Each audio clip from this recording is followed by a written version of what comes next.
Syaitonirrajim. Bismillahirrahmanirrahim. Assalamualaikum warahmatullahi wabarakatuh.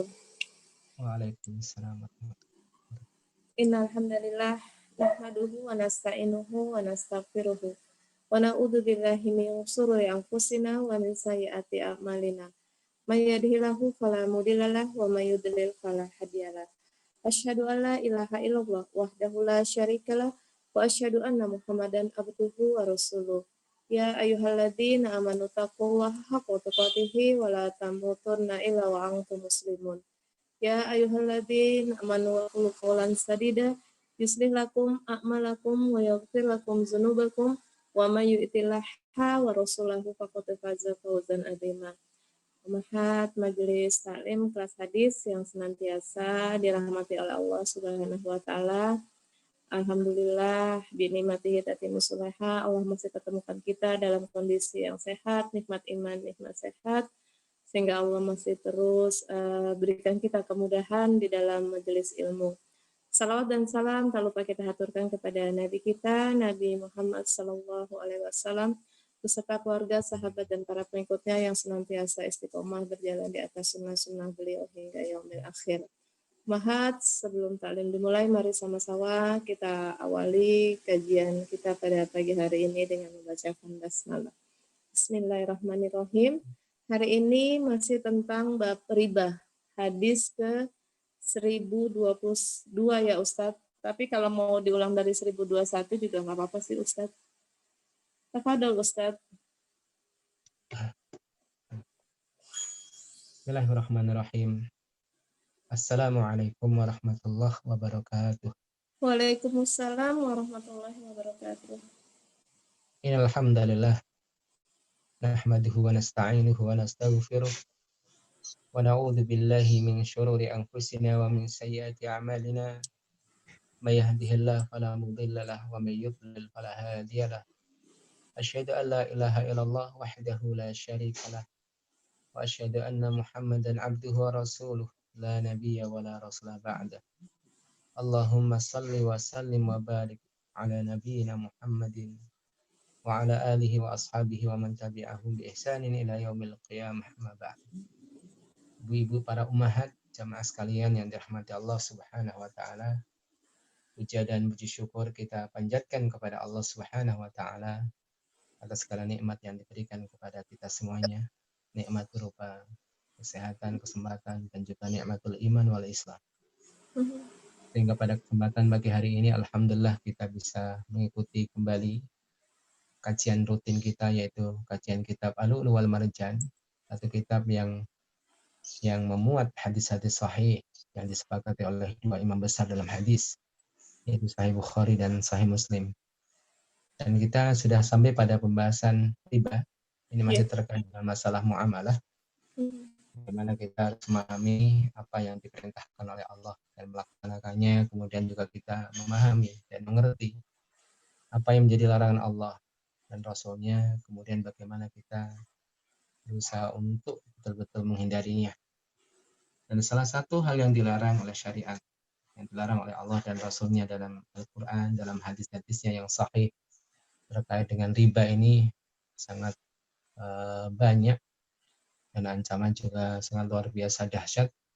Mudah-mudahan kita semuanya dijauhkan oleh Allah Subhanahu wa taala harta kita dari riba.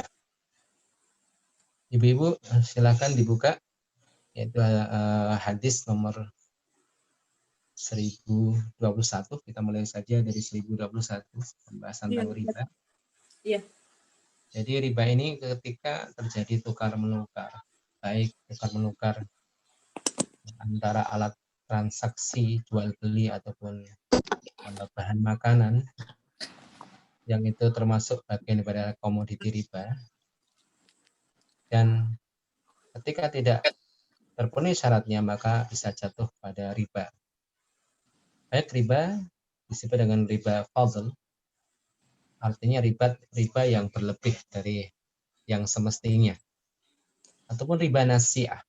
Riba yang kedua adalah riba nasi'ah, yaitu riba yang terkait dengan penguluran waktu yang harusnya syarat di dalam transaksi tersebut adalah tunai, wujudnya 2 barang yang harus di barter, tetapi tidak ada salah satunya, itu nanti akan menimbulkan riba nasi'ah.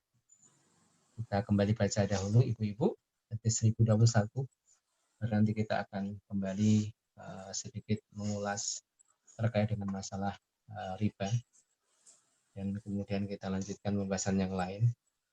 Baik, kita baca hadisnya. Haditsu Abi Sa'idin al-Khudri radhiyallahu anhu anna Rasulullah sallallahu alaihi wasallam qala la tabi'u adh-dhahaba bil-dhahabi illa mislan bi mislin wa la tashiffu ba'daha 'ala ba'd wa la tabi'u al-wariqa bil-wariqi illa mislan bi mislin wa la tashiffu ba'daha 'ala ba'd wa la tabi'u minha ghaiban binajizin.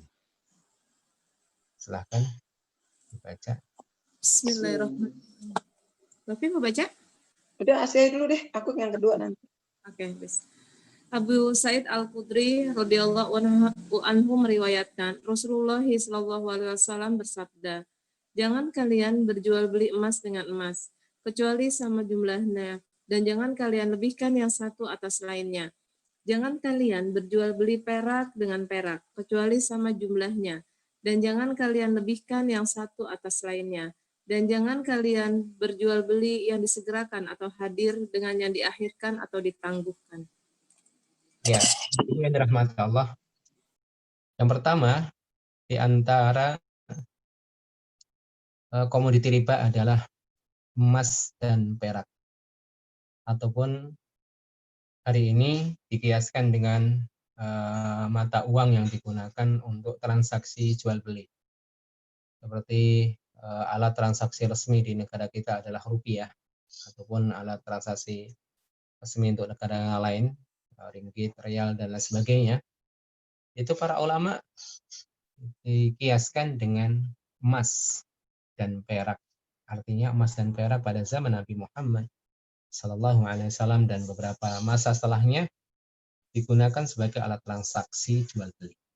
Baik, ibu-ibu yang dirahmati Allah, ketika terjadi barter tukar, ya, tukar menukar antara emas dengan emas, kemudian antara mata uang dengan mata uang, ketika jenisnya sama, emas dengan emas, kemudian perak dengan perak, rupiah dengan rupiah, kemudian dolar dengan dolar, ringgit dengan ringgit, jenisnya sama, maka para ulama mensyaratkan dua syarat. Yang pertama adalah tamasul. Tamasul itu artinya adalah sepadan. Harus sama, 1 gram emas dengan 1 gram emas. 1 gram perak dengan 1 gram perak. 100.000 rupiah dengan 100.000 rupiah. Ya, 500.000 rupiah dengan 500 rupiah. 100 dolar dengan 100 dolar. Ini syarat pertama, harus sepadan. Kemudian yang kedua adalah taqabud. Namanya taqabud. Taqabud ataupun yadan biyadin. Artinya adalah serah terima, tidak ada jeda waktu, kontan. Ya, taqabud ataupun yadan biyadin, tidak ada jeda waktu alias kontan. Ini syarat yang kedua. Jadi kalau tidak terpenuhi syarat pertama, misalnya tidak sepadan, 1 gram emas ditukar menjadi 1,5 gram. Dengan alasan yang 1 gram ini nilainya lebih tinggi misalnya, maka ini tidak boleh dan jatuh pada riba fadl. Namanya riba fadl, yaitu riba berlebih dari kadar yang semestinya. Riba fadl.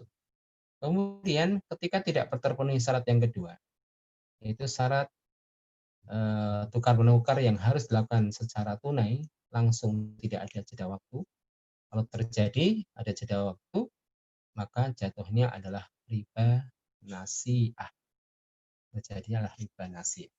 Barakallahu fikum, ibu yang dirahmati Allah.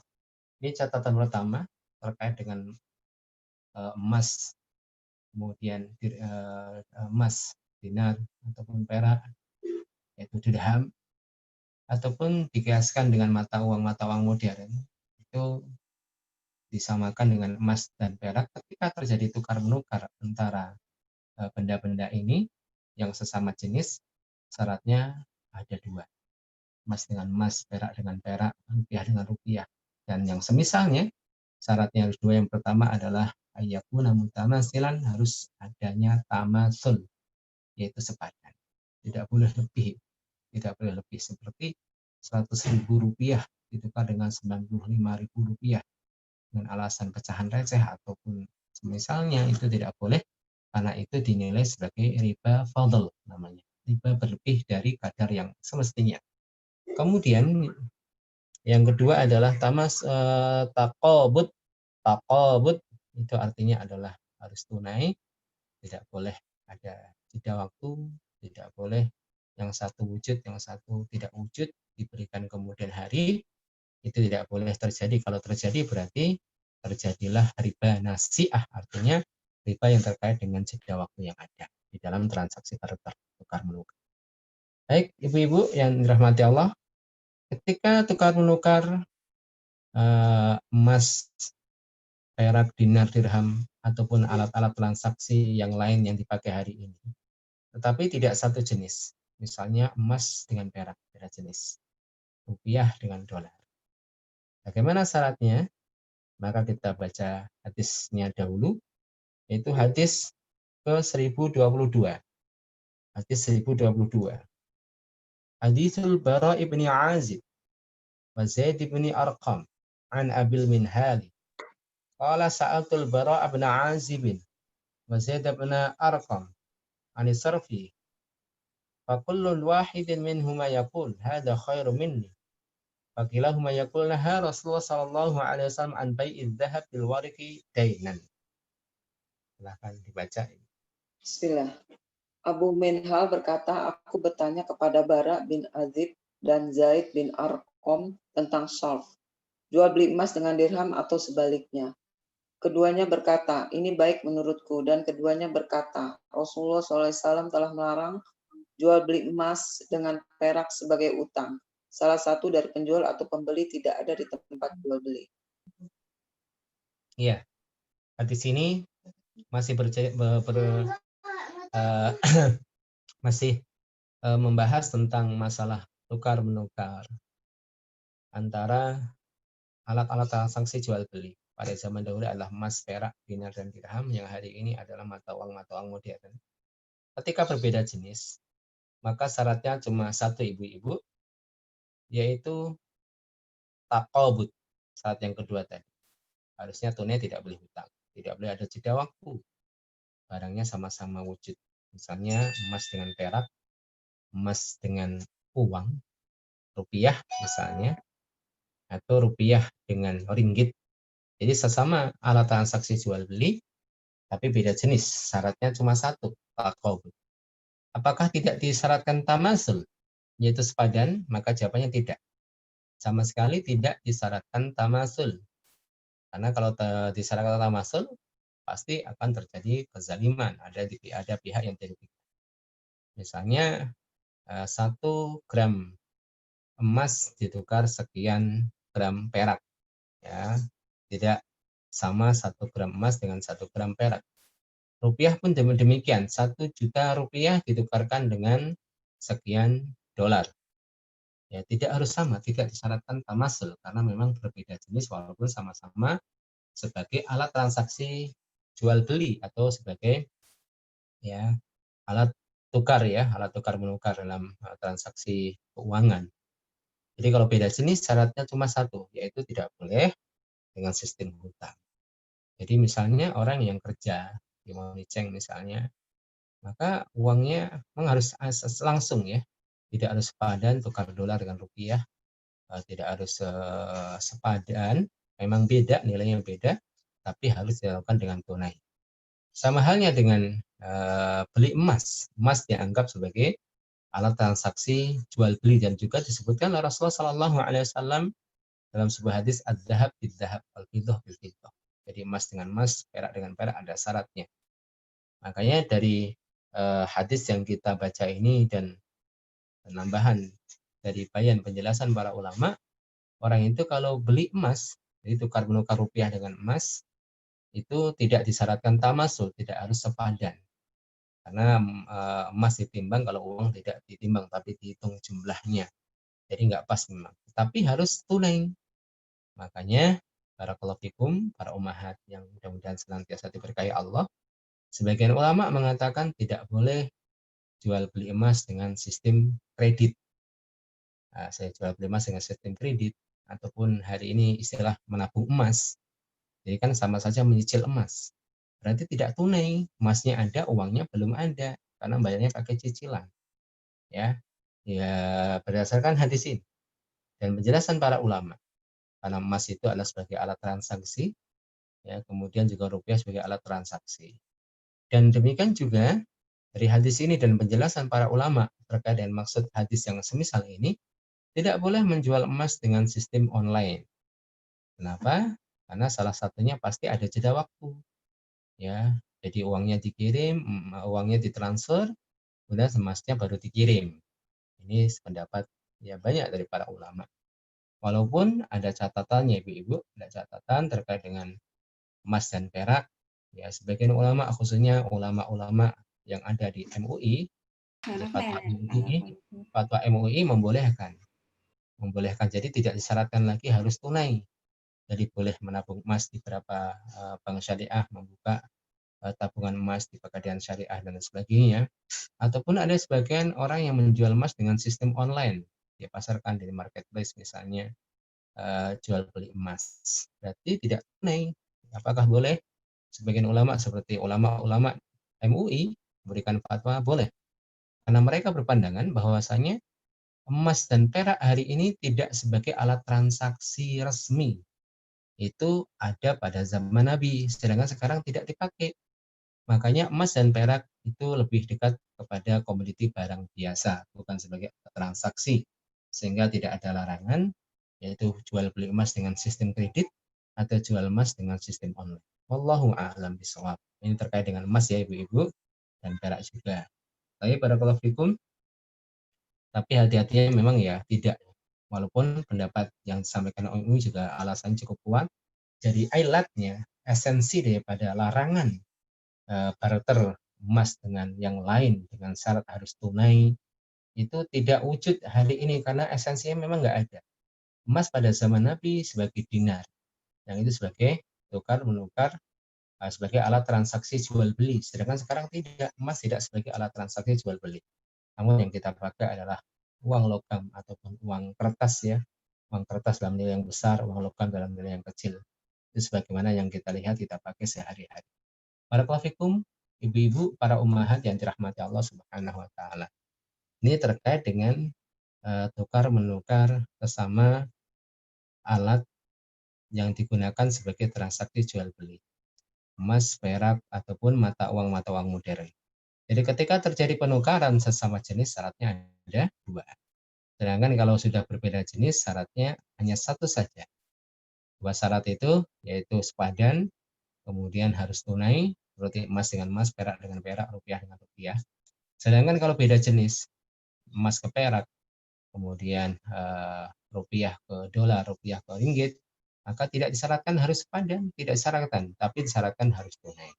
Kemudian ada satu pandangan baru terkait dengan hal ini adalah ketika rupiah ditukar dengan emas, artinya orang beli emas. Apakah harus syaratnya terpenuhi, di situ harus tunai. Kalau sepadan jelas tidak disyaratkan karena memang beda jenis. Tapi syarat yang kedua, apakah harus tunai? Di sini ada sebagian ulama, terkhusus adalah para ulama di MUI berfatwa tidak harus tunai. Maka boleh beli dengan sistem kredit ataupun jual beli online untuk emas karena beliau-beliau memandang bahwasanya emas hari ini highlightnya esensinya tidak seperti emas pada zaman Nabi Muhammad SAW. Karena pada zaman Nabi emas dan perak itu digunakan sebagai alat transaksi jual beli. Tetapi pada zaman sekarang tidak digunakan. Jadi lebih dekat pada barang biasa saja, barang mewah biasa yang tidak digunakan sebagai alat transaksi jual beli. Wallahu a'lam bishawab. Ini satu pandangan ya ibu-ibu.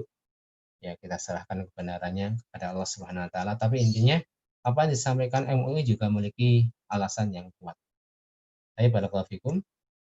Para ummahat yang dirahmati Allah, kita lanjutkan lagi hadis berikutnya, yaitu hadis 1023. Hadis Abi Bakrata radhiyallahu anhu qala nahan Nabi sallallahu alaihi wasallam 'anil fiddati bil fiddah wal dhahabi bid dhahabi illa sawa'an bisawa'in wa amarana an nabta'a adh-dhahaba bil fiddah kaifa syi'na wal fiddah bid dhahabi kaifa syi'na. Ya. Bismillah. Abu Bakrah radhiyallahu anhu berkata, Nabi Shallallahu alaihi wasallam melarang jual beli perak dengan perak dan emas dengan emas, kecuali dengan jumlah yang sama, dan memerintahkan kami untuk menjual beli emas dengan perak terserah bagaimana keinginan kami dan perak dengan emas terserah bagaimana keinginan kami. Ya, ini penjelasan untuk sebelumnya ya, Bu. Jadi kalau yang sejenis itu harus sepadan ya. Tapi kalau yang tidak sejenis terserah. Namanya yang nggak ada sepadan. 1 gram emas dapat berapa puluh gram perak misalnya ya. Berapa ratus gram dari perak itu tidak masalah. Yang sepadan itu adalah ketika sejenis. Jadi emas dengan emas, perak dengan perak dan semisalnya. Mohon dimatikan mikrofonnya, ibu-ibu yang masih nyala. Jadi seperti itu, hadis ini penguat untuk hadis-hadis sebelumnya dalam masalah tukar menukar. Kalau tidak akan terjadi riba ya. Jadi riba itu memang mengerikan. Artinya jerat-jeratnya luar biasa sebagaimana yang ditunjukkan dalam beberapa ayat dan juga di dalam hadis-hadis yang sangat banyak sekali. Baik ibu-ibu,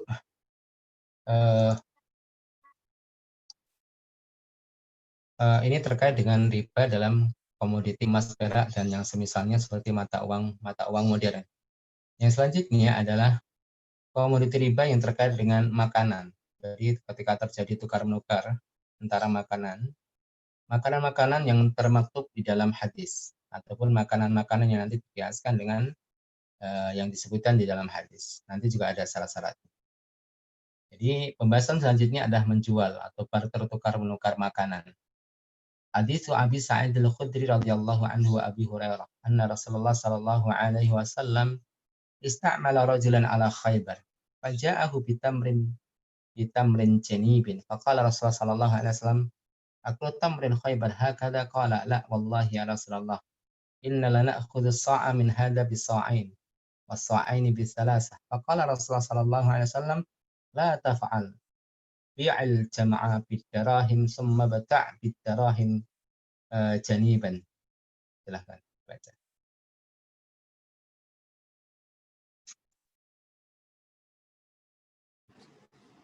Abu Sa'id Al-Khudri dan Abu Hurairah radhiyallahu anhu meriwayatkan bahwa Rasulullah Shallallahu alaihi wasallam pernah memperkerjakan seseorang di daerah Khaybar. Kemudian orang itu datang dengan membawa kurma pilihan yang terbaik. Rasulullah Shallallahu alaihi wasallam pun bertanya, "Apa semua kurma Khaybar seperti ini?"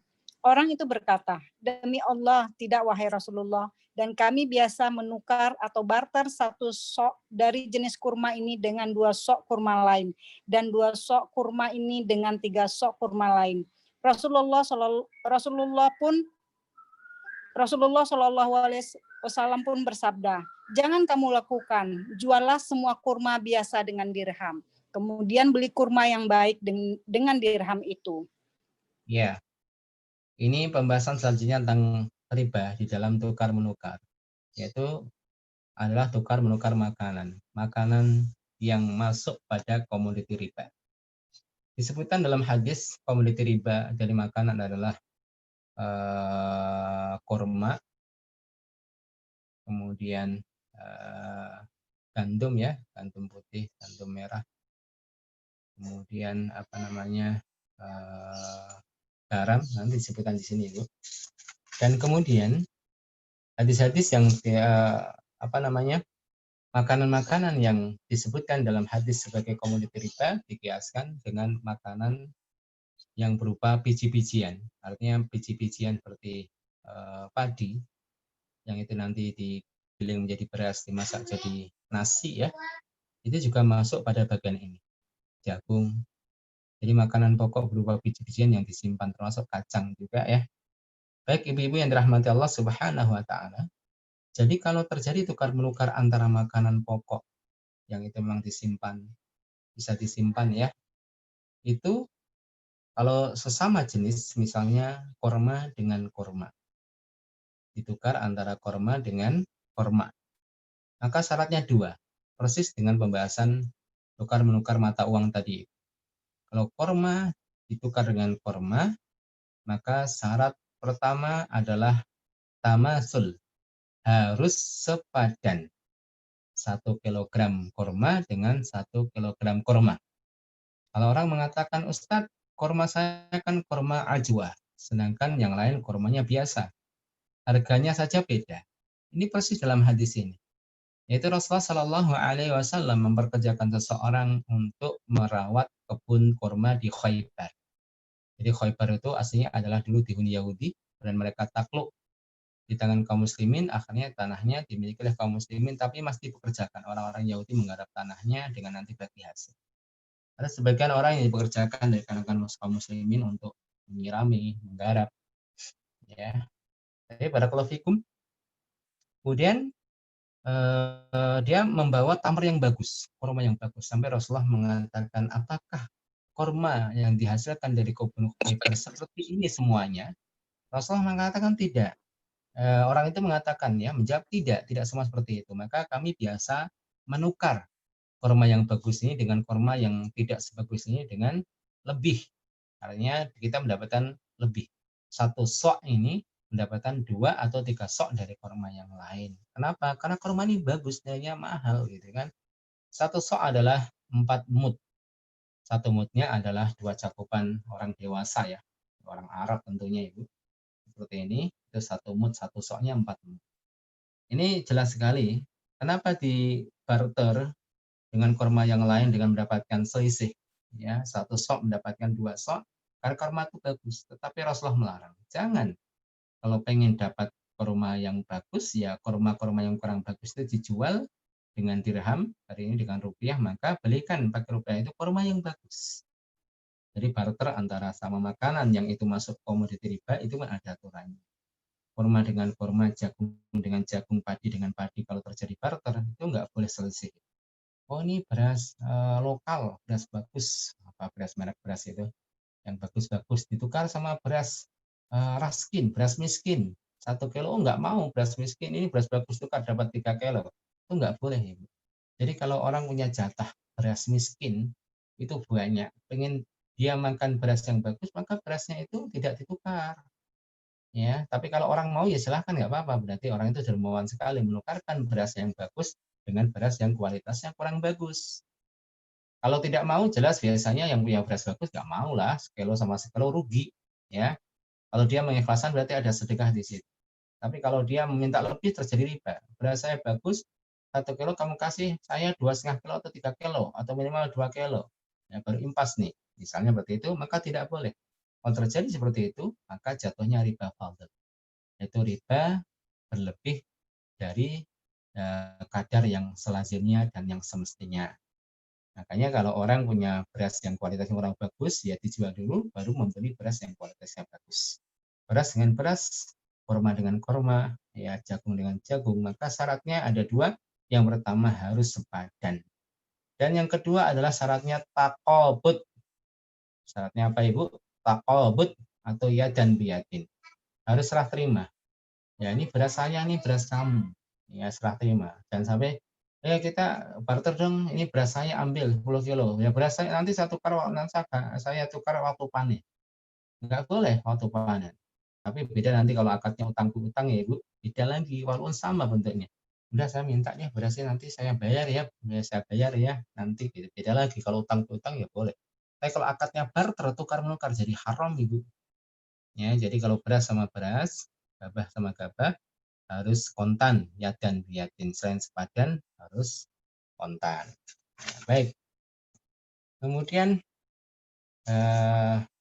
kita baca lagi, nanti kalau tidak ada penjelasan, kita tambahin penjelasan. Tukar menukar makanan yang masuk komoditi riba, tapi beda jenis. Kita baca dulu hadisnya. Hadis ke 1025. Hadisu Abi Sa'id al-Khudri radhiyallahu anhu qala. Ja'a Bilalun ila Nabi sallallahu alaihi wasallam bitamrin barniyin. Faqala lahu Nabi sallallahu alaihi wasallam min aina hadha? Qala Bilal kana indana tamrun radi. Fabi'tu minhu sa'aini bi sa'in linut'ima Nabi sallallahu alaihi wasallam. Faqala Nabi sallallahu alaihi wasallam inda dzalika awwah ainur riba la taf'al walakin idza aradta an tashtariya fabi'it tamra bi bai'in akhar thumma ashtari.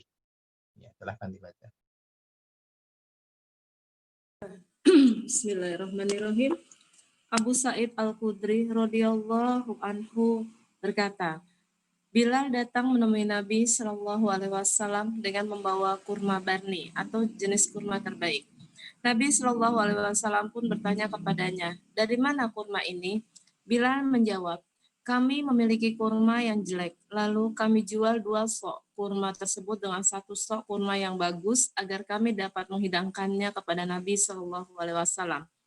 Saat itu juga Nabi Shallallahu alaihi wasallam berkata, "Celaka, ini benar-benar riba. Janganlah kamu lakukan seperti itu.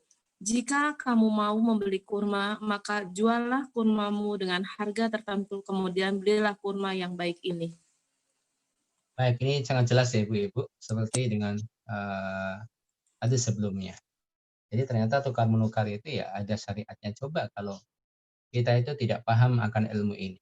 Secara logika mungkin ya seperti itu. Ya kurma yang bagus sekilo ya, kalau orang mau nukar dengan kurma kita yang bagus, kurma kurang bagus nggak mau, kita harusnya 2 kilo, sini bahas ini 2 kilo nih. Lalu saya kasih 1 kilo, itu sepertinya pas dengan logika. Tapi ternyata dilarang oleh Rasulullah Sallallahu Alaihi Wasallam. Itu dilarang oleh Rasulullah Sallallahu Alaihi Wasallam, itu namanya riba fadl. Riba berlebih dari kadar yang selazimnya atau semestinya. Apa solusinya? Ya jual dulu. Ya jual dulu, yang 2 kilo yang kurang bagus itu jual dulu, baru beli yang 1 kilo yang bagus. Ya ini ketika tukar menukar makanan ribawi, yaitu yang sejenis. Tapi kalau tidak sejenis, barakallahu fikum, kalau tidak sejenis, misalnya beras sama jagung, kemudian tamar kurma sama beras, ya. Yang penting beda jenis, maka syaratnya hanya 1. Persis pembahasnya dengan barter antara alat transaksi jual beli tadi, emas, perak, rupiah, ringgit, dolar, dan sebagainya. Ini juga sama, ketika beda jenis, misalnya beras sama kurma, ya, maka saat disyaratkannya hanya yang 2 saja. Yang pertama tidak disyaratkan sepadan. 1 kilo kurma ditukar dengan misalnya 10 kilo beras misalnya. Ataupun 1 kilo kurma ajwa. 1 kilo kurma ajwa ditukar dengan 20 kilo gram ya, 20 kilogram beras. Ya boleh. Karena beda jenis, tidak harus sepadan. Kalau sepadan ya rugi, bang beda jenis, nggak masalah. Terserah kita, mau ditukar 1 kilo kurma ditukar dengan 5 kilogram beras dan sebagainya, terserah kita. Ya, tidak ada harus ukurannya. Oh iya, nggak disebutkan dalam hadis. Ya, kaifa nasya, terserah kita. Tapi syarat kedua harus terpenuhi, yaitu harus tunai. Artinya barangnya ada, berasnya ada, kurmanya ada. Kalau salah satunya nggak ada, yaudah kita tukeran yuk kurma dengan, saya punya beras banyak nih, kamu punya kurma gitu ya. Oh iya, ini berasnya, ini ada nih kurmanya, ya nunggu sebentar, nunggu paling 2 minggu lah, siap, nggak boleh. Itu riba nasiah jatuh. Baik, jadi setidaknya kita sudah membahas tentang masalah barter, jual beli, barang-barang ribawi, baik yang terkait dengan alat transaksi jual beli ataupun makan. Lalu bagaimana kalau terjadi barter antara alat transaksi jual beli seperti rupiah dan semisal untuk beli makan? Rupiah dengan makanan. Ini sudah nyebrang Ibu. Tadi kan bahasan antara alat transaksi jual beli. Kemudian antara makanan di barter. Sekarang betul-betul terjadi jual beli. Kita katakan barter atau jual beli ya. Uang dengan makanan. Emas dengan makanan. Ya. Maka para ulama menjelaskan tidak disyaratkan dua-duanya. Tidak disyaratkan dua-duanya. Kita kasih contoh ibu-ibu. Misalnya ibu-ibu pengen beli makanan. Bahan makanan ya. Beli jagung. Atau beli beras. Beli kurma. Maka tidak disyaratkan dua-duanya. Pertama, tidak disyaratkan tamasul, tidak syaratkan sepadan. Kita pengen beli kurma 1 kilogram, tidak harus mengeluarkan uang seberat 1 kilogram. Memang bedanya barang betul dia. Maka 1 kilogram kurma dibayar misalnya 80.000 atau 100.000 atau 200.000. Ya, tidak harus sepadan nilainya, Ibu ya. Kemudian juga tidak disyaratkan yadan biyatin, tidak harus disyaratkan tunai. Bisa kurmanya dulu, uangnya belakangan, atau sebaliknya, uangnya dulu, kurmanya belakangan. Ya, itu tidak disyaratkan. Jadi boleh, misalnya kurmanya dulu, nih kurma dia, nanti uangnya ya, berarti utang dia. Uangnya nanti 1 minggu ya, boleh. Ataupun uangnya dulu, ini tak kasih uang, nanti kalau pas kamu panen, saya minta 2 kilo ya dengan harga sekian. Boleh. Itu nanti kita bahas dalam jual beli salam. Jadi jual beli buah atau hasil tanaman dengan cara apa? Dengan cara kita memberikan uang dahulu, kemudian hasilnya nanti kita bahas itu dalam jual beli salam. Jadi seperti itu ya. Jadi alat transaksi jual beli yang digunakan dalam transaksi jual beli seperti dinar dirham pada zaman Nabi, kemudian sekarang adalah mata uang modern. Ketika ditukar atau dibelikan dengan makanan, maka tidak disyaratkan dua-duanya. Tidak disyaratkan harus padat. Dan kemudian tidak disyaratkan harus dua-duanya ada. Tidak harus disyaratkan kontan. Bisa barangnya dulu atau bisa uangnya dahulu. Barakallahu fikum. Baik Ibu-Ibu, mudah-mudahan semakin jelas nanti kita bisa perluas dalam tanya jawab insya Allah terkait dengan masalah riba ini. Pembahasan aslinya penting sekali.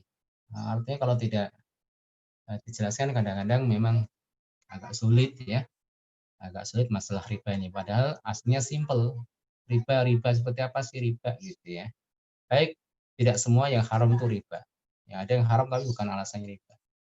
Baik Ibu-ibu yang dirahmati Allah, kita masuk pada hadis ke-1027. Kita baca hadisnya.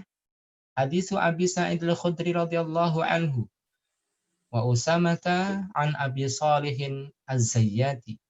Apa Ustaz 1026 Ustaz? Gimana Ibu? 1026. Kemudian Tadi belum ya? 1026. Belum.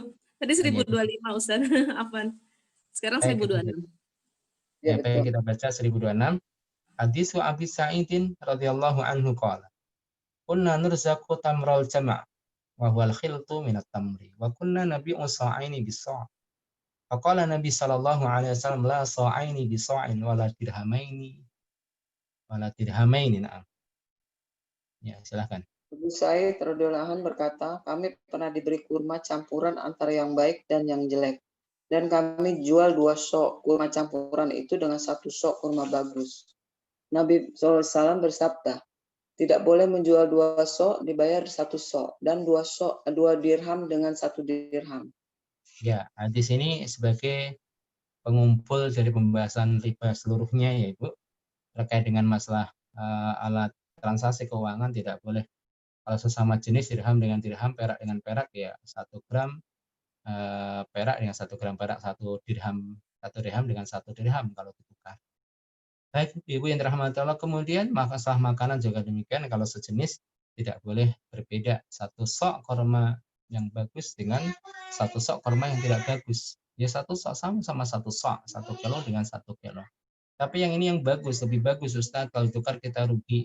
Makanya kalau enggak ya jangan ditukar, orang itu suruh jual dulu, baru dengan uang itu membeli kurma Anda. Ya, ini solusinya seperti itu. Barakallahu fikum. Ibu-ibu yang dirahmati Allah Subhanahu wa taala, kemudian hadis 1027. Hadis Abi Sa'id al-Khudri radhiyallahu anhu wa Usamah an Abi Salih Az-Zayyati annahu sami'a Aba Sa'id al-Khudri radhiyallahu anhu yaqul ad-dinaru bid-dinari wa dirhamu bid-dirham. Qala faqultu lahu fa inna ibn Abbas la yaquluhu. Faqala Abu Sa'id sa'altu faqultu sami'tahu minan Nabi sallallahu alaihi wasallam aw wajadtahu fi kitabillah qala kullu dzalika la aqul wa antum a'lamu bi Rasulillah sallallahu alaihi wasallam minni walakinnani akhbarani Usamah anna Nabi sallallahu alaihi wasallam qala la riba illa bin nasi'ah. Abu Salih. Udah ya sih langsung. Ayat. Abu Solis Zayed meriwayatkan bahwa dia mendengar Abu Sa'id Al-Khudri radhiyallahu anhu berkata, dinar dengan dinar dan dirham dengan dirham. Aku katakan kepadanya, sesungguhnya Ibnu Abbas tidak mengatakan seperti itu. Abu Sa'id berkata, aku pernah bertanya kepadanya, apa kamu mendengarnya dari Nabi SAW atau mendapatkan keterangannya dari kitab Allah? Ibnu Abbas menjawab, aku tidak pernah mengatakan semua itu. Kalian lebih mengenal Rasulullah SAW daripada aku. Hanya saja Usama meriwayatkan kepadaku bahwa Nabi SAW bersabda, tidak ada riba kecuali riba nasi'ah. Iya. Pendapat Ibnu Abbas, ini bukan pendapat mayoritas ya Ibu, tidak ada riba kecuali riba nasi'ah. Berarti riba fadl boleh. Berarti 1 dinar dapat 2 dinar gitu ya. 1 sok korma ditukar dengan 2 sok korma. Itu kan riba fadl, tapi menurut Ibnu Abbas tidak boleh. Tapi ini disebut oleh para ulama, bukan pendapat mayoritas, ini pendapat sedikit Ibnu Abbas yang menyelisihi banyak sahabat dan kemudian menyelisihi hadis-hadis yang sahih. Artinya ini tidak dijadikan sebagai hujah ya Ibu. Tetap pendapat yang kuat adalah riba ada 2, ada riba fadl, ada riba nasi'ah. Riba fadl yaitu ketika terjadi tukar-menukar barang ribawi yang sesama jenis namun ada selisih daripada jumlahnya dan kadarnya. Itu riba fadl, tapi kemudian ketika ada tukar-menukar yang harus disyaratkan kontan namun tidak kontan, ada delay-nya, ada jeda waktunya, maka itu disebut sebagai riba nasi'ah. Baik, para umahat, kita lanjutkan lagi pembahasan berikutnya. Hadis nomor 1028. Mengambil yang halal dan meninggalkan yang syubhat. Hadis Nu'man bin Bashir qala, Sami'tu Rasulullah sallallahu alaihi wasallam yaqul, Al-halalu bayyinun wal haramu bayyinun, wa bainahuma mushabbahatun la ya'lamuha katsirun minan nas. Faman ittaqal musyabbahati istabra li dinihi wa 'irdihi. Waman waqa'a fi syubhati qara'in yar'a hawla al-hima yushiku aywaqi'ahu. Ala wa inna likulli malikin hima. Ala wa inna himallahi fi ardihi maharimuhu. Ala wa inna fil jasadi mudghatan idza salahat salahal jasadu kulluh wa idza fasadat fasadal jasadu kulluh ala wa hiyal qalb. Ya, silakan dibaca Ibu.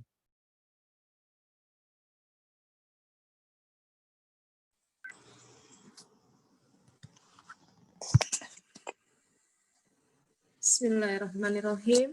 Nu'man bin Bashir radhiyallahu anhu berkata, aku mendengar Rasulullah sallallahu alaihi wasallam bersabda, yang halal sudah jelas dan yang haram juga sudah jelas. Namun di antara keduanya ada perkara subhat atau samar yang tidak diketahui oleh banyak orang. Maka barang siapa yang menjauhkan diri dari yang subhat berarti telah memelihara agamanya dan kehormatannya. Dan barang siapa yang jatuh atau mengerjakan pada perkara-perkara subhat, sungguh ia seperti seorang pengembala yang mengembalakan ternaknya di pinggir jurang yang dikhawatirkan akan jatuh ke dalamnya. Ketahuilah bahwa setiap raja memiliki batasan, dan ketahuilah bahwa batasan larangan Allah di buminya adalah apa-apa yang diharamkannya. Dan ketahuilah bahwa di dalam setiap tubuh ada segumpal darah.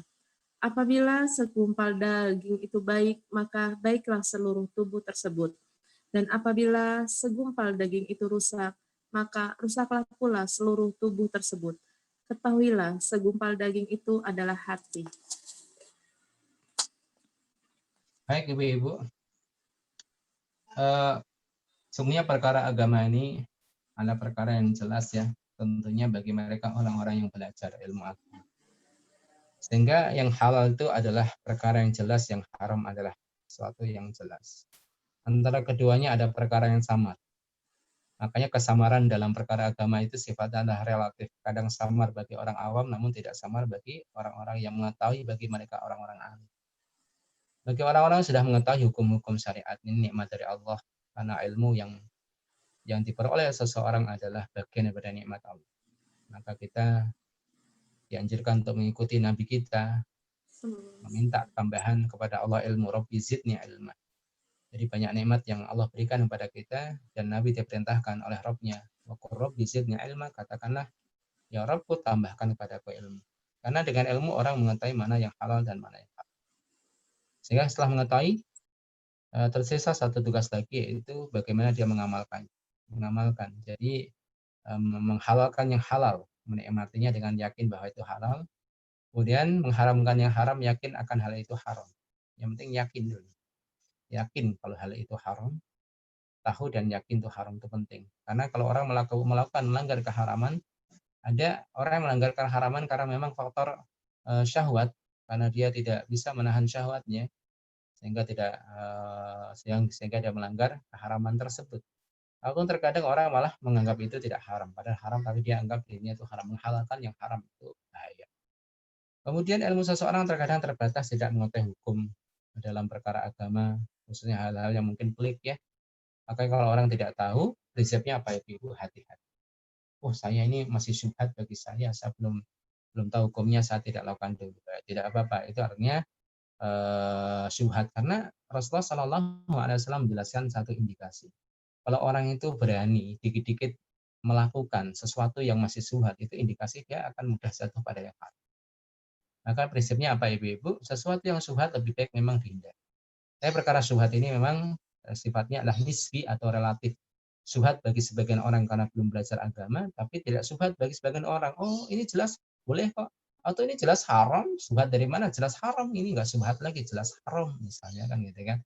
Misalnya masalah hukum suap menyuap, ini haram enggak sih gitu ya. Oh, bagi saya jelas haram. Lalu kalau kita memberikan suap tapi untuk tidak mendolimi orang, untuk mengambil hak kita, boleh atau tidak ini kan gitu. Tapi kalau nggak pakai ini, nggak mungkin kita bisa mengambil hak kita. Nah, di sini kan mungkin sebagian orang tidak tahu.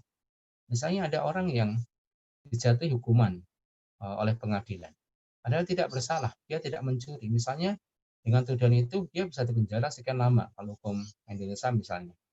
Tapi dia tidak mencuri, dia hanya fitnah saja. Bolehkah dia kemudian menyuap jaksa dan hakimnya misalnya, atau menyuap hakimnya supaya tidak memutuskan hal tersebut?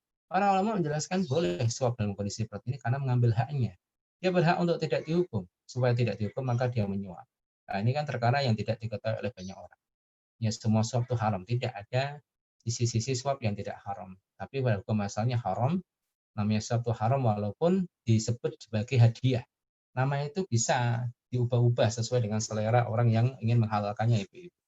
Sebagaimana Ratu Bilqis ketika ingin menyuap Sulaiman supaya dia tidak merusuhi, ikut campur tangan dengan negara Ratu Saba itu, negara Saba itu Ratu Bilqis, akhirnya dia mengirimkan hadiah lewat utusannya, tapi ditolak oleh Nabi Sulaiman. Makanya salah satu bahasa yang digunakan oleh orang kafir pada waktu itu, utusan Ratu Saba itu adalah apa? Untuk mengganti kata suap dengan hadiah. Jadi hukumnya haram. Tetapi ada beberapa suap yang itu tidak dilarang dalam syariat. Makanya Ibu, barakallahu fikum, ini sekali lagi menunjukkan akan keutamaan ilmu. Belajar ilmu din, belajar fikihnya, belajar tafsirnya, belajar secara urut, itu penting sekali. Karena intinya ilmu itu bukan untuk wah-wahan, tetapi untuk kita praktekkan. Kita paham ilmu agama, hukum-hukum dalam agama kita itu sangat penting sekali. Dan ini tentunya akan berbeda dengan orang-orang yang tidak paham. Surat Az-Zumar ayat 9. Qul hal yastawil ladzina ya'lamuna wal ladzina la ya'lamun. Katakanlah wahai Muhammad, apakah sama antara orang yang tidak tahu, antara orang tahu dan orang yang tidak tahu? Makanya syubhat itu bisa hilang ya dengan ilmu. Barakallahu fikum para ummahat, mudah-mudahan yang diberkahi senantiasa diberkahi Allah Subhanahu wa taala. Jadi ini pentingnya daripada al-ilmu, pentingnya daripada kita ngaji sehingga tidak ada syubhat lagi. Namun tidak mungkin kita itu menguasai seluruh agama tentunya. Wa fawqa kulli dzi ilmin alim, di atas orang yang alim itu pasti ada orang alim lagi. Jadi kita tidak bisa menguasai seluruh ajaran agama. Terkadang ada syubhat. Lalu bagaimana sikap kita? Ada sebuah hadis di mana Rasulullah SAW mengatakan istafti qalbak, tanya hati kecil. Kadang-kadang naluri kita, fitrah kita itu ngerti, oh ini itu nggak baik, oh ini itu nggak tahu hukumnya, tapi kok saya kok nggak nyaman ya.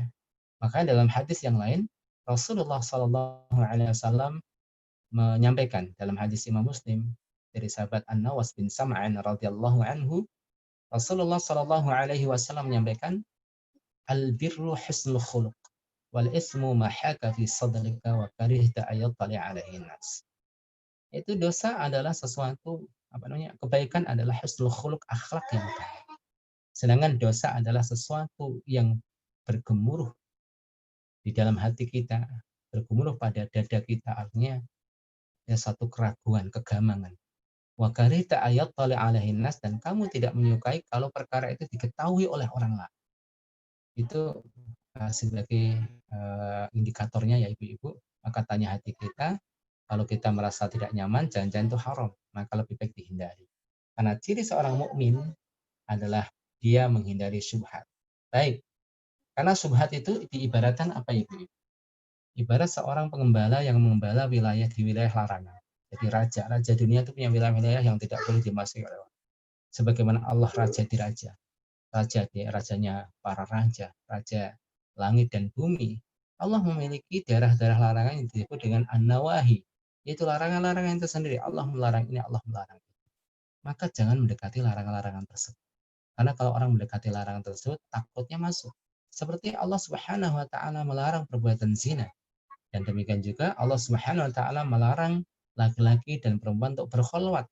Dengan berkholwat takutnya dia berzina. Ya, maka ada antisipasinya. Orang itu diperintahkan untuk menundukkan pandangan supaya apa? Supaya terhindar dari pekerjaan atau amal fawahish, yaitu perbuatan, pekerjaan yang nista, ya, yang buruk, yang kotor. Naudzubillah min dzalik. Baik, jadi hati-hati, orang meninggalkan syubhat berarti dia telah mensucikan dirinya dan agamanya. Kemudian di penghujung hadis Rasulullah Shallallahu Alaihi Wasallam menjelaskan tentang hati di sini, qalbu. Jadi qalbu itu ya apa maknanya qalbu, ya hati. Ya, apakah hati secara fisik atau tidak? Para ulama menjelaskan ya dua-duanya. Hati secara fisik yang kalau kita artikan secara bahasa Arab ya qalbu itu jantung. Jantung di mana maksudnya di sini adalah makna maknawi ya, hati ya, perasaan, naluri gitu ya. Tapi penggabungan baik hati ya Tuhan, bukan hati liver itu ya, jantung secara fisik ataupun perasaan. Sedangkan dalam hadis yang lain seperti orang yang melakukan kemaksiatan maka ada noktah hitam pada hatinya.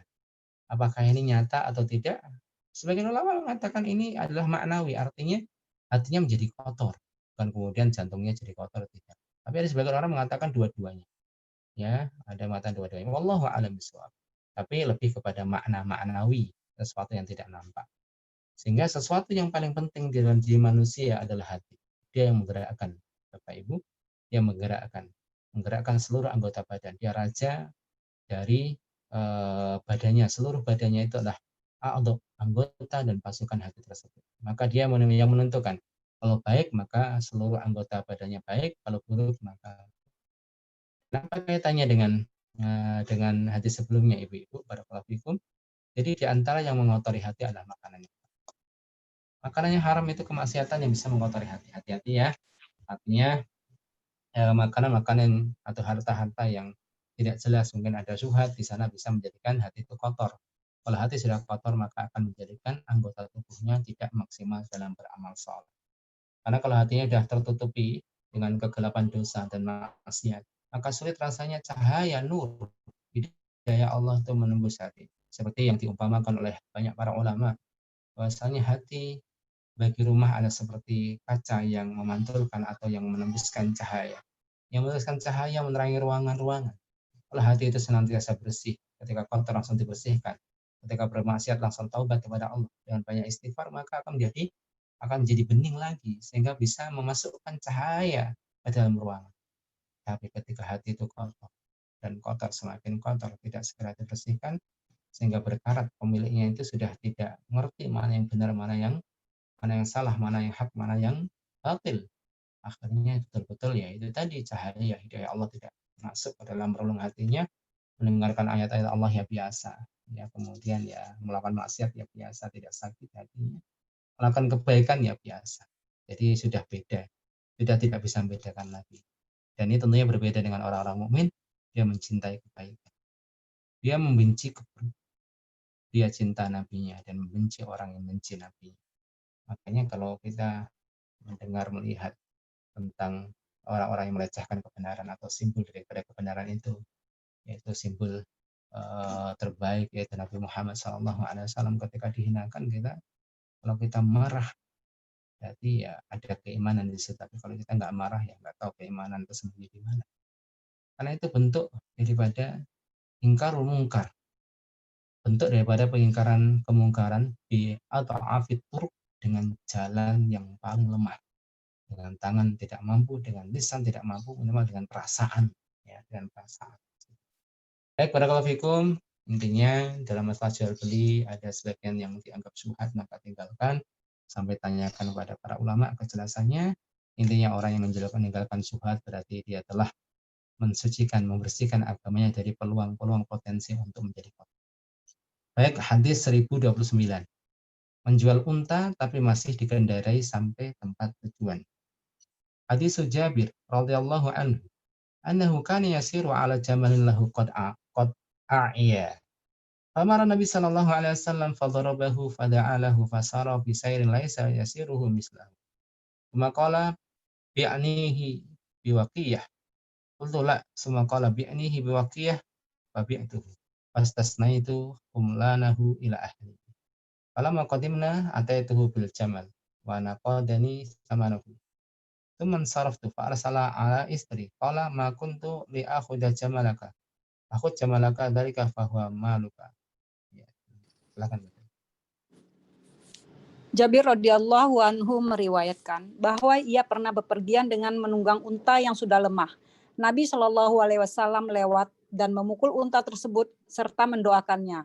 Maka unta itu berjalan tidak seperti biasanya. Kemudian beliau berkata, "Juallah untamu itu kepadaku dengan harga 40 dirham." Aku jawab, "Saya tidak mau." Kemudian beliau berkata lagi, "Juallah untamu itu kepadaku dengan harga 40 dirham."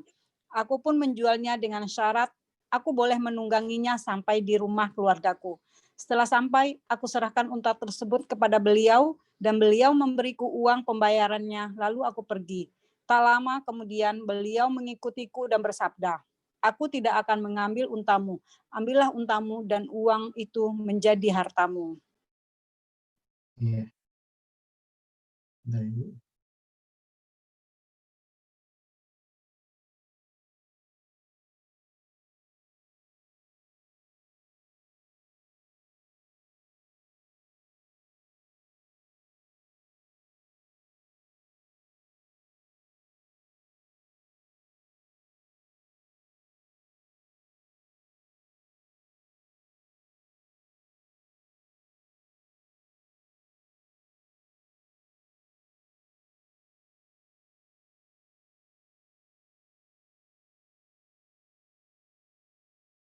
Ya, baik Ibu yang dirahmati Allah Subhanahu wa taala. Ini adalah salah satu pembahasan dan syarat ya. Jadi syarat jual beli selama syarat itu disepakati dan tidak melanggar syariat. Jadi jual beli, misalnya jual beli motor. Iya, saya beli sekian, tapi syaratnya ini ya, saya pulang dulu nggak saya serahkan sekarang ya. Atau tunggu 3 hari ya, ini masih saya pakai misalnya. Kalau itu disetujui maka al-muslimuna ala syurutihim, seorang muslim itu harus memenuhi syarat-syarat. Yang penting syarat-syarat itu tidak melanggar daripada syariat. Ya, syarat-syarat misalnya jual beli rumah, syaratnya saya tempati 1 bulan ini ya, biar saya dapat tempat gantinya. Oh boleh, kalau pembelinya mau mensepakati ya boleh. Ya, syaratnya apa gitu ya? Syaratnya apa yang penting tidak membahayakan. Ya, tidak membahayakan dalam akad jual beli, seperti penggunaannya akan menjadikan cacat barang atau bagaimana, dan nanti kesepakatan nanti akan terjadi cacat bagaimana, itu nggak masalah. Jadi sesuai dengan syaratnya, kecuali syarat-syarat yang itu tidak sesuai dengan syariat, maka otomatis syarat itu mulgho, tercancel dengan sendirinya, karena syarat itu harus sesuai dengan syariat atau setidaknya tidak ada pelanggaran syariat di sana. Walaupun tidak ada larangan, tetapi memang tidak ada pelanggaran terhadap kaidah-kaidah syariat. Sebagaimana Rasulullah SAW menunjukkan mukjizatnya kepada salah seorang sahabat, unta yang tua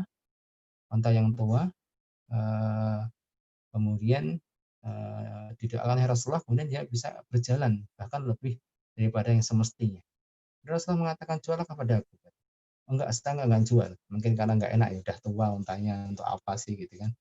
Kemudian, iya saya jual. Rasulullah SAW memberikan syarat, udah aku bawa sampai rumah. Ya, kemudian ketika sudah sampai rumah, harganya dibayar. Dibayar di situ dengan 40 dirham. Tapi wallahu a'lam bishawab. Kalau 40 dirham sepertinya tidak. Ya, 40 dirham sepertinya tidak. Terlalu murah kalau 40 dirham. Bisa jadi ini adalah 40 dinar atau ini perlu dikaji ulang nih. 40 dirham karena sepertinya tidak sepadan 40 dirham untuk beli seekor unta. Baik, ibu-ibu yang dirahmati Allah Subhanahu wa taala, kemudian dibayarkan oleh Rasul. Tapi pemilik unta itu ketika beranjak pergi dari tempat Rasulullah, kemudian Rasulullah mengutus orang untuk mengejarnya, kemudian mengembalikan untanya serta uang. Nah, di sini masya Allah, barakallahu fikum, satu akhlak yang ditunjukkan oleh Rasulullah Sallallahu Alaihi Wasallam. Jadi dalam prinsip jual beli terkadang apa? Tidak dibangun di atas hajat sih, tidak dibangun di atas hajat. Saya beli untuk hajat saya seperti itu. Kadang orang membeli karena ingin membantu. Dan itu memang baik, jadi orang itu tidak merasa diberi gitu, tapi dibantu. Oh ya, dia dagang apa sih gitu kan? Udah saya beli gitu, saya beli. Pengen bantu, sengaja saya tidak menawar, karena saya pengen bantu. Berapa sih harganya? Gitu. Atau kadang ada kelebihan, nggak usah dah untuk antum saja. Itu sedekah yang masya Allah, sedekah dengan cara membeli dagangan saudara. Ini malah lebih yang dilakukan oleh Rasulullah Sallallahu Alaihi Wasallam, dia membeli onta hanya ditunggangi saja sampai rumah, pulangnya dari rumah harga dibayar, kemudian barangnya dikembalikan, uangnya yang sudah dibayar adalah untuk kamu aja. Nah, di sini satu contoh ya Ibu, walaupun tidak persis seperti yang dilakukan Rasulullah, ini luar biasa memang. Jadi beli barang, udah barang itu untuk kamu sih, untuk kamu gak butuh. Ya tadi uangnya udah uang untuk kamu aja deh. Itu masya Allah. Dengan kita membeli dagangan saudara kita itu ya dengan niatan kita membantu, karena kita bisa beli tempat lain dan mungkin harganya lebih murah. Tapi kita membeli tempat dia karena dia saudara kita. Nah itu masya Allah. Tapi memang faktanya kadang-kadang berbeda. Ya, kadang memang tetangga kita atau saudara kita jual agak mahal dikit, mahalnya karena mungkin dia dapat barangnya udah mahal. Ya kadang-kadang ya itu tadi menawarnya tidak masuk akal, gitu ya. Boro-boro diniatkan untuk membantu. Ya. Akhirnya malah yang penjualnya yang membantu, akhirnya apa? Dia jual di bawah standar karena mungkin nggak enak. Yang punya ada temannya udah nggak apa-apa deh. Maka seperti ini harus kita perhatikan ya Ibu, jadi penjual yang baik, jadi pembeli yang baik. Ya, jadi kalau kita niatnya memang yang membantu ya sudah membantu. Setidaknya harganya standar. Atau terkadang harganya sedikit mahal ya nggak masalah, niatnya membantu, ada sisi pahala di situ.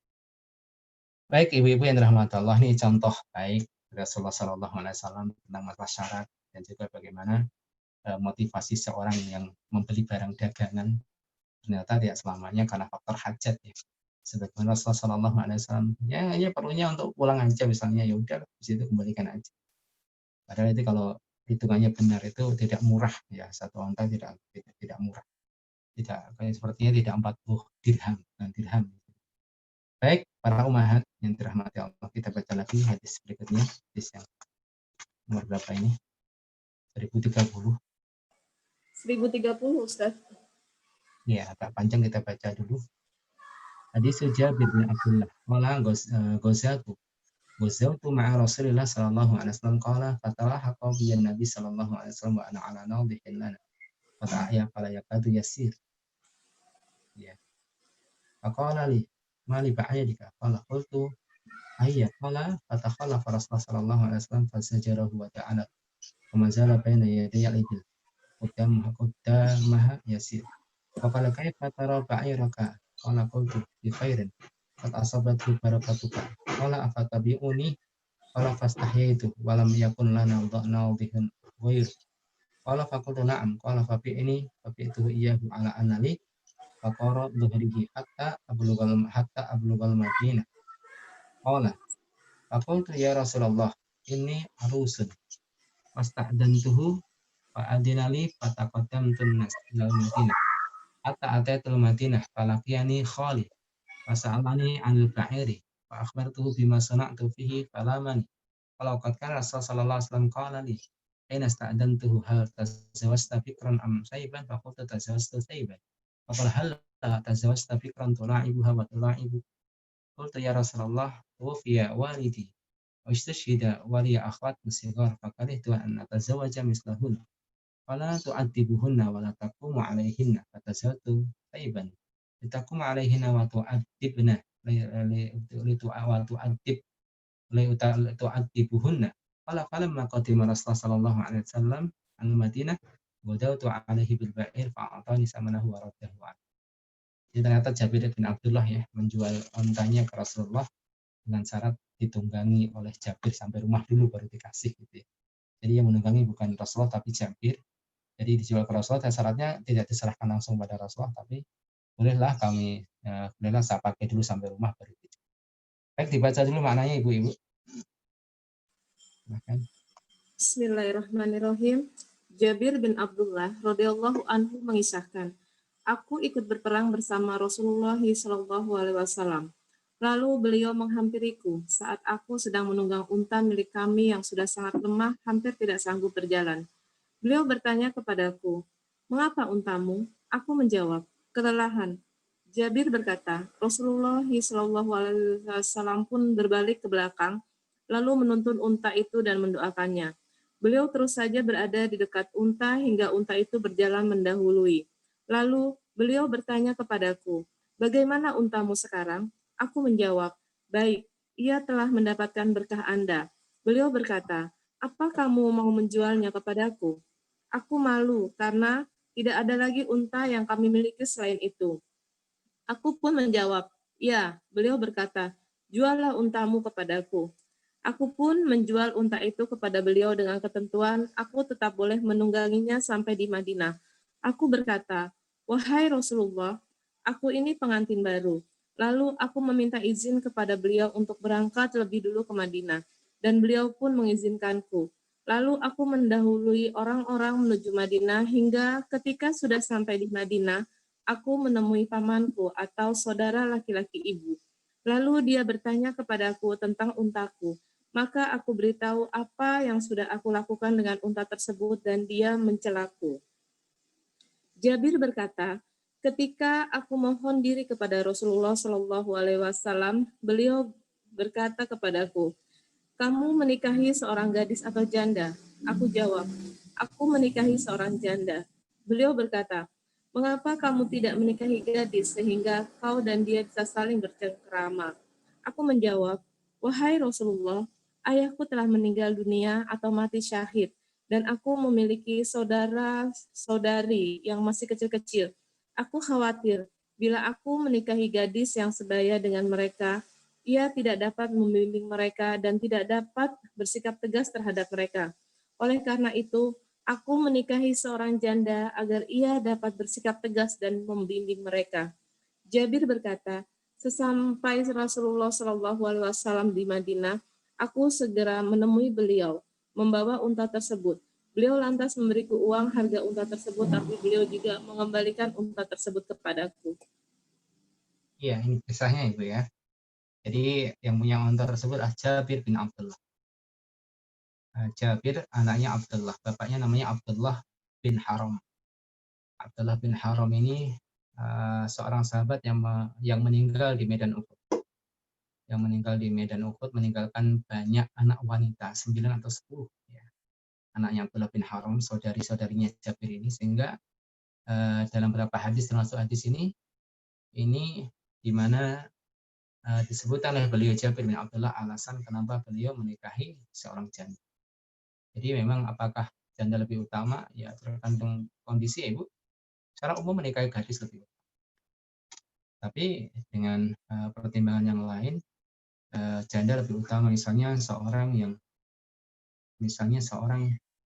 punya saudara-saudari atau punya anak-anak, seorang juga punya anak-anak wanita yang sudah dewasa gitu ya. Kalau menikahi seorang wanita, misalnya istrinya pertama dia sudah meninggal dan pengen menikah lagi, ya harus dipertimbangkan. Kalau dia nikah yang lebih muda kayak nggak masalah, anak-anak saya nggak masalah ini gitu ya.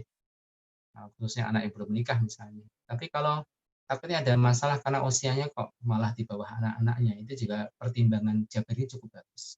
Ini yang dipuji oleh Rasulullah SAW. Tapi sama sekali hadis ini tidak menjadi dalil bahwasanya janda lebih utama, yaitu secara mutlak tidak. Artinya janda yang selalu di depan, ya enggak seperti itu juga kan gitu. Jadi gadis dan janda itu tergantung kondisi. Tapi secara umum ya, Rasulullah menganjurkan untuk menikahi gadis. Tapi Jabir punya alasan lain, sehingga alasan itu yang menjadikan Rasulullah SAW mengujinya, yang menguji atas keputusan beliau untuk menikahi seorang wanita janda. Baik, ini kisah lengkapnya, yaitu dalam bab 1 peperangan Jabir menaiki ontanya, tapi ontanya lamban, kelelahan, tidak oleh Rasulullah cepat supaya bisa jalan, kemudian jalan dengan cepat. Dan Rasulullah mintanya supaya menjualnya, dia malu menolaknya gitu ya. Tapi gimana, Rasulullah yang minta, kenapa malu ya? Ya nolak malu gitu. Punyanya hanya satu itu aja. Akhirnya sepakat dengan syarat itu dinaiki dari Rasulullah sampai rumah. Oke, disetujui oleh Rasulullah. Kemudian onta itu dibawa oleh Jabir ke rumahnya. Kemudian dia mengabarkan kepada keluarganya. Ya, gimana lah, punya satu onta kok dijual, gimana lagi, udah mengiyakan. Kemudian dibawa onta itu kepada Rasulullah ketika beliau tahu Rasulullah tiba. Ya kelihatannya Jabir lebih tiba dahulu ke Madinah dibandingkan Rasulullah SAW. Kemudian diberikan kepada Rasulullah ontanya, ya ternyata onta dikembalikan, ya ontanya dikembalikan, dan uangnya itu ya sudah nggak perlu dikembalikan, uang itu menjadi milik. Baik, ibu-ibu yang dirahmati Allah, saya kira cukup. Insya kita lanjutkan pada pertemuan berikutnya. Pertemuan berikutnya kita akan bahas tentang fikih gade ya, rohen, kemudian salam. Seperti apa syarat-syaratnya, bolehkah memanfaatkan barang gade. Jadi praktek seperti di beberapa tempat, jadi kalau orang menggadaikan sawah, kemudian digarap sawahnya, hasilnya diambil sama penggarapnya, apakah boleh seperti itu? Nanti insya Allah kita bahas pada pertemuan berikutnya. Kita kembalikan kepada Ibu Asih. Baik Ustaz, alhamdulillahirrahmanirrahim. Jazakallahu khair, barakallahu fikum untuk Ustaz Aki yang sudah memberikan ilmunya pada pagi hari ini. Kita berakhir di hadis 1030, insya Allah Selasa depan kita pertemukan kembali di hadis 1031. Semoga Allah terus memberikan kita kesehatan dan diberikan kemudahan untuk terus bermajelis ilmu.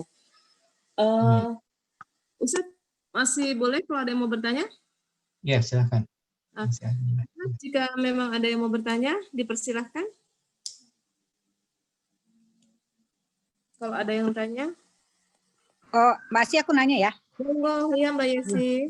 Ustadz, bagaimana kalau kan ada tabungan emas itu Ustadz, jadi kita nabung sampai misalnya untuk 1 gram atau 5 gram, nah nanti setelah tabungan kita cukup, nanti emasnya diserahkan ke kita, itu boleh apa gimana Ustadz?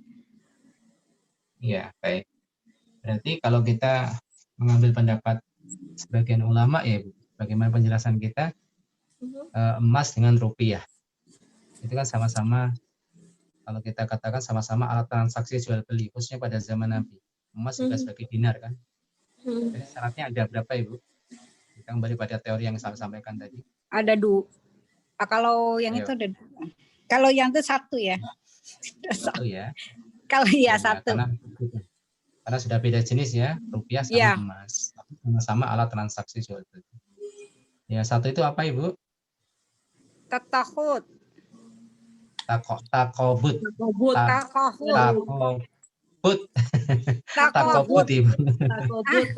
Takobut. Salah satu lagi.